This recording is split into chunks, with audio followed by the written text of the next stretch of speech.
Hola, bueno, hoy es 3 de mayo 2023. Sigo pues con la capacitación sobre coautoría, atendiendo pues la guía de este libro del doctor Carlos Daniel Arias.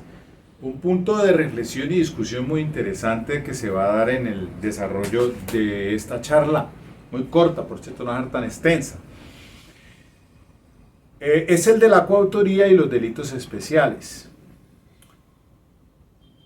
Antes de eso, pues sí les digo y les recomiendo, les insisto, la dogmática penal es necesario dominarla.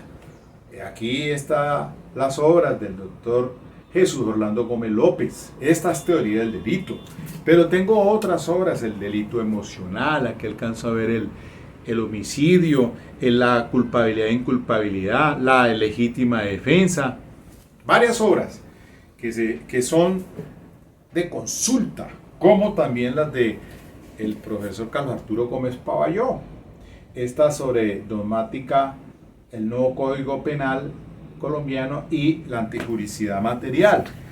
Porque es que el abogado defensor que no se prepare, no navegue por estas latitudes, que no sepa flotar en medio del conocimiento técnico de la teoría del delito, el conocimiento científico, el que no ubique los esquemas clásicos, neoclásico, el finalismo, Gunther Jacobs, difícilmente puede tener una conversación a la altura con un fiscal para negociación. Y también el que no maneje tema de procesal penal, sobre todo la hora de acusación, hechos jurídicamente relevantes, preparatoria, el juicio oral, pues bailas. Yo aquí tengo este seminario que les he dicho que a vuelta de mi correo mscuar1961@hotmail.com pueden obtenerlo, porque aquí hago una introducción sobre cada uno de esos temas y el QR para que vaya a los videos más organizadamente y pueda documentarse. Porque es que si uno en este sistema no domina el juicio oral, si usted, o no, ni siquiera el juicio oral, no, que usted no sepa manejar una acusación, que no sepa menos una preparatoria, ya el juez lo va sacando de largo. Dije, no, abogado, no estorbe aquí, usted no tiene ni 5 de idea aquí, así que no le cause un daño a ese procesado. Deje que otro abogado defensor que conozca, o si no, llamemos un defensor público.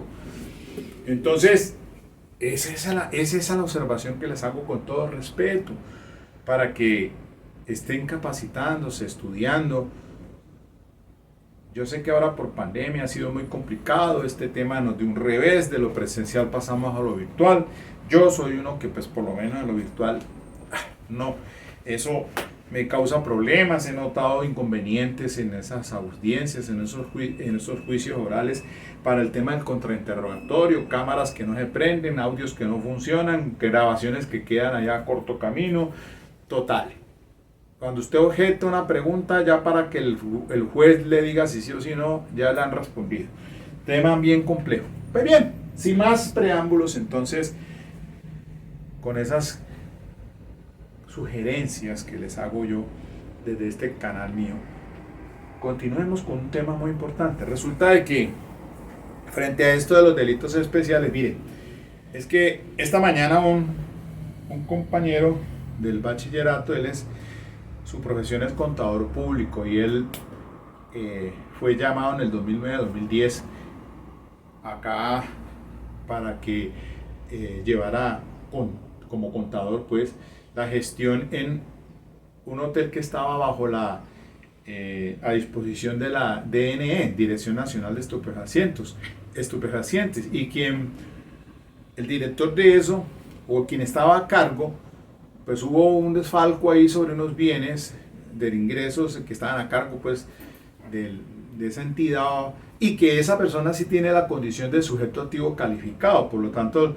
se le está procesando por peculado, por apropiación continuado a esa persona encargada como tal. Y al al contador público, lo procesaron penalmente por peculado, por apropiación continuado, pero en su condición de interviniente, tal como está establecido pues de acuerdo al artículo 30 del Código Penal. Ese proceso fue adelantado ya varios años hasta ahora, que me llama y dice Miguel, ya se dictó la sentencia absolutoria a mi favor, pero la fiscal apeló. Mándame de todas maneras el escrito que presentó la fiscal. Yo lo he revisado y hoy mismo le dije, mira, estate tranquilo. Realmente la fiscalía no probó en juicio oral, no llevó los elementos materiales de prueba para que el juez lo encontrara responsable, porque las circunstancias de tiempo con dos peritos que llevó a la fiscalía no se demostró alguna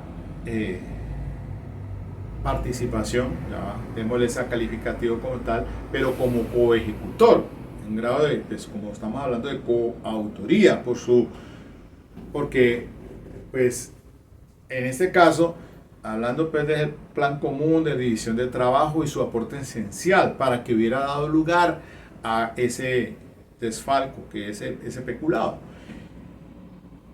Y hombre, ese proceso pues inició con la detención preventiva, estuvo detenido, está en libertad nueva por cuestión de los términos y ahora pues sale absuelto.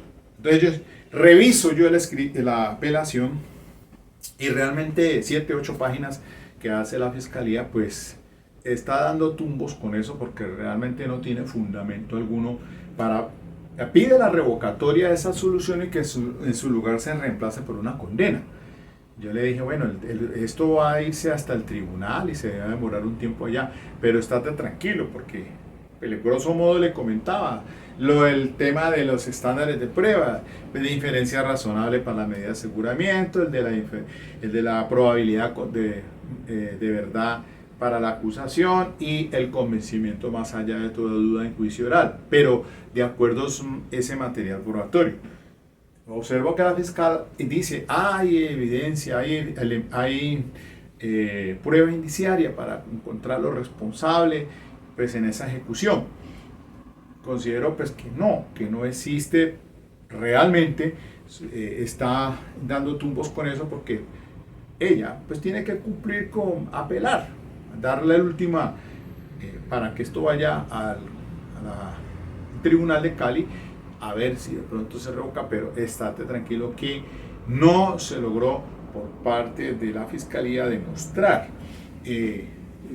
Allí entonces viene esta situación muy interesante, por cierto, porque la resolución ya endosmática es bien compleja para los casos pues, que suelen presentar. Entonces, tomando como un modelo de ejemplo para esta charla del día de hoy y pues volviendo otra vez a la obra, en su página 160 habla de la coautoría de los delitos especiales. Y entonces vamos a mirar lo siguiente. Ya sabemos muy bien, entonces hemos repasado aquí que la coautoría es una de las formas de aparición de la misma autoría. Por tanto, todas las exigencias que son propias de esa forma principal son extensivas a la coautoría. Eso significa que en los delitos especiales, esto es, en aquellos que demandan una especial cualificación en el sujeto activo, esa exigencia debe reunirse en cabeza de todos aquellos que, producto de la división de trabajo derivado de un acuerdo común, aportan en la fase ejecutiva del hecho una contribución que verse sobre la acción típica, sea esta nuclear o sea periférica. Y entonces hablamos del dominio, siempre de que los coautores serán coautores como tales quienes deciden el sí y el cómo de ese hecho.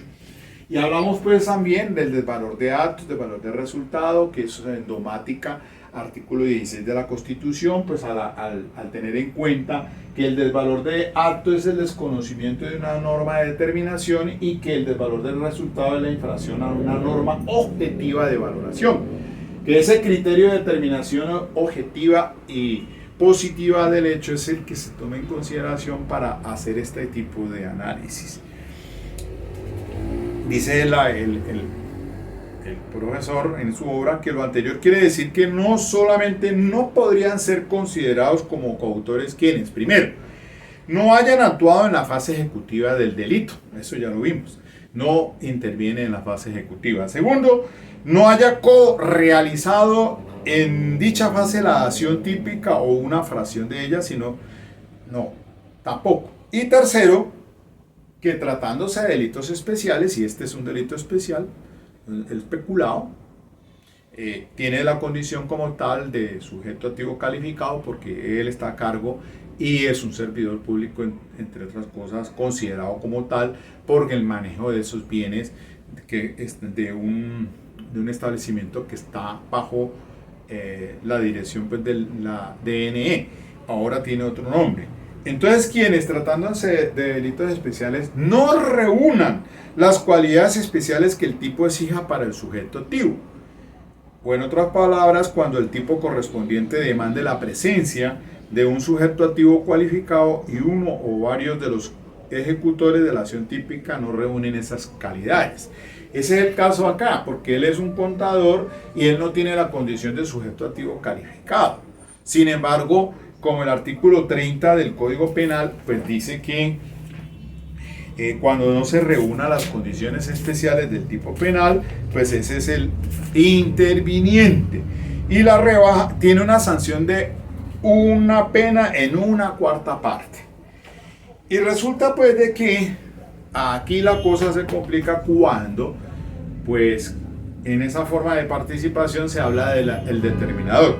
¿Quién es el determinador? Es aquel que induce a realizar una conducta antijurídica, el que hacen hacer la idea de una conducta jurídica, para que me entiendan. Ese incurre en la misma pena que para la infracción. O sea, será considerado como autor. Pero entonces, si no tiene la condición especial del tipo, del sujeto activo calificado, ¿cómo se le consagra? El tema de la complicidad, quien contribuye a la realización, porque pues estamos hablando de los coejecutores, pero puede ser que un extraneus, su intervención en esa realización de la conducta antijurídica o preste una ayuda posterior a ella, por concierto previo o concomitante a la misma, la sanción que se le impone va de una sexta a la mitad. Entonces miren que la dosificación es muy diferente en tratándose de interviniente, de cómplice o del determinador. Entonces, si el extraneus, si el extraño no tiene la condición de sujeto activo calificado, entonces ¿cómo haría para usted considerar cuál es la pena o sanción a que se hace acreedor? Pues el profesor dice aquí en su obra, bueno, para esto, en este caso puede optarse por diversas soluciones, dos de ellas son incompatibles. Entonces hay una primera hipótesis, y esta la tiene el profesor Suárez Sánchez Alberto, dice que en primer lugar puede ocurrir que quien esté en dicha hipótesis solo podrá ser considerado como partícipe, especialmente cómplice.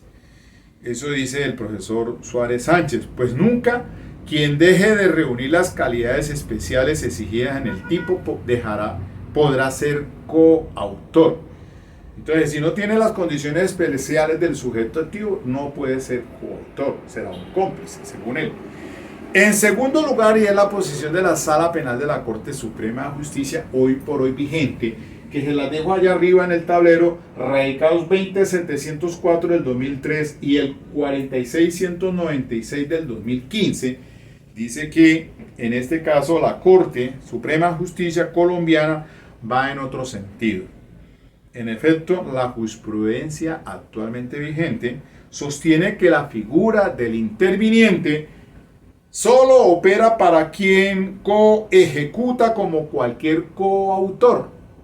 Oigan bien, entonces la figura del interviniente será también a quien coejecuta, o sea, un coautor, o sea, el que tenga el dominio, concretamente. pero carece de la calidad especial que demanda el tipo, más nunca para los partícipes, determinador y cómplice, ya que para tomar parte en un hecho ajeno no se precisa de calidad especial.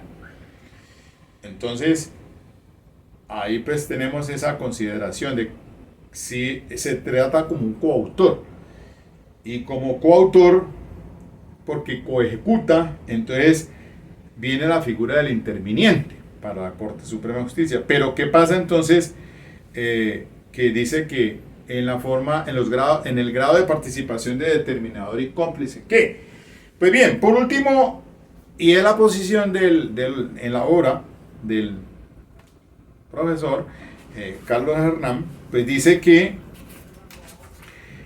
adopta una posición ecléctica y dice así: por último, en tercer lugar, y sin ánimo de profundizar en los fundamentos de la figura del interviniente, lo cual escapa de los límites que este trabajo se propone, creemos que es posible optar por una posición ecléctica en la cual la figura del interviniente pueda aplicarse tanto a figuras principales como la de coautoría, como a las figuras accesorias de la inducción y la complicidad, en atención a que, tratándose de delitos especiales, sin importar la modalidad de intervención delictiva, la cualidad que se exige para el intraneus entraña un desvalor de resultado superior para el bien jurídico protegido. Entonces, según esto, pues, habrá que considerar que el interviniente como tal puede ser considerado para el que es coejecutor, coautor, en esa división de, pues, que haya ese plan de común, mutuo acuerdo, división de trabajo y su aporte esencial. Pero como siempre les decimos, es que según eso pues son coautores y todos tienen la misma pena del autor, ¿no? Pero entonces, en ese caso, pues ahí sí la norma dice es interviniente y por lo tanto la pena es apenas de una cuarta parte. Y lo mismo calza para cuando se trata entonces de copartícipes, cómplices o el tema de la inducción, que en ese caso entonces también pueden ser considerados. Y la sanción, ¿cuál sería? Porque como son tres diferentes, la inducción es la misma del autor, cómplice, ya vimos, de una sexta a la mitad, y interviniente de una cuarta parte. Dice aquí, página 162, por ende, como el extraneus no está en la posición de afectar de la misma forma el bien jurídico, en la medida que no se encuentra sujeto al mismo deber jurídico extrapenal que el intraneus, resulta posible en nuestro sentir que opere la reducción punitiva de que trata el artículo 30 del Código Penal para esta figura, tanto para el coejecutor, o sea, coautor, que no reúne las calidades especiales exigidas por el tipo, como para los partícipes que se encuentran en la misma situación y que deben estimarse como extraños. Claro, entonces quien determine a un sujeto calificado para que cometa un delito sin tener la condición como tal, pues también tendría la sanción punitiva como interviniente especial, no como la del autor, a pesar de que el 30 lo diga, porque él tiene esa condición de quien induce, pero no tiene la condición de sujeto activo calificado. Entonces la pena es de hasta una cuarta parte. Si no es coautor, sino en el modalidad de complicidad, pues también entonces la pena sería como la del interviniente, es la misma, una cuarta parte. Y así todos, sean coautores o sean cómplices en la inducción, una cuarta parte. Y así se equilibran las cosas, diría yo. Eso tiene sentido. Me parece bien la posición que da aquí como postura para la dosificación de pena. Y dice, la consecuencia de esta postura es que para el coautor, o sea, el coejecutor, entiéndase, y el determinador, que es el partícipe al que le asigna el mismo marco punitivo que el autor, que sin reunir las calidades exigidas en el delito especial para el sujeto activo concurran a su realización, la pena deberá reducirse en una cuarta parte, conforme lo dice el inciso final del 30. Mientras que el cómplice debería beneficiarse con una doble rebaja punitiva, claro, de una parte. Eso es ajeno a dicha especie de participación, porque al cómplice habría que decirle no, pues es de una, como dice allí, la infracción disminuida de una sexta parte a la mitad. Entonces, sosténgase, es en la que tiene la del interviniente, y una rebaja de pena en una cuarta parte. Por último, dice, se aclara que lo acá expuesto opera necesariamente en los delitos denominados de dominio. Pues ciertamente en otros frentes, casos de los denominados delitos de infracción de deber, o sea, de omisión propia, omisión impropia, posición de garante, y sobre todo en la delincuencia empresarial, los criterios tradicionales de imputación a las figuras de autoría y participación pueden resultar insuficientes y requerir de correctivos provenientes de la teoría de la imputación objetiva, como los criterios derivados del principio de confianza y la de prohibición de regreso. Recuerden ustedes que de acuerdo al tema de la imputación objetiva de Günther Jacobs, en la creación de un riesgo jurídico desaprobado y para que haya pues un nexo entre esa creación de riesgo y el resultado, pues hay unos ítems que se deben de tener presentes. Las acciones a propios riesgos, el principio de confianza, la prohibición de regreso, todo eso que tal vez aquí fue el escenario donde yo traje en la colación varios ejemplos, sobre todo en los delitos culposos, para resolver delitos culposos por parte de la Corte Suprema de Justicia, me parecieron bien interesantes para llegar a una resolución problemática, y para eso se acudía sobre todo al principio de confianza y a la prohibición de regreso, que pues quizás después tengamos que volver a tomar a revisar. Por el momento era esto lo que les tenía para presentar respecto a este punto: coautoría y los delitos especiales. Así que la invitación, mis queridos colegas, jóvenes estudiantes, es que hay que estar capacitándose día a día. Camarón que se duerme se lo lleva la corriente. Hay que estar actualizándose, preparándose, no quedarse solamente con el pregrado. No, hay que mirar a un poco más allá, complementar los estudios con alguna especialización en el área del derecho penal o procesal penal. Bueno, lo que pueda, si se tiene pues la oportunidad para ello. No todos están en posición de hacerse una especialización, y de allí que yo socializo estos temas porque pues me parece importante no quedarme con el conocimiento, sino transmitir y socializarlo. No hay que ser egoístas en ese sentido. Yo pienso que pues esto les puede ayudar a muchas personas, a ustedes, para resolución de un conflicto.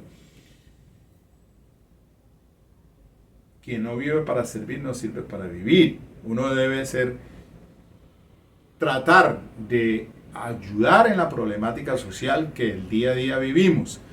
Si bien es cierto, todos los días escuchamos noticias, personas que se ven desbordados en el campo del delito, y pues eso es producto de este engranaje, de esa interacción social en una vida en comunidad. Todos los días hay problemas por resolver. Bueno, hasta aquí nomás entonces el día de hoy. Muy bien.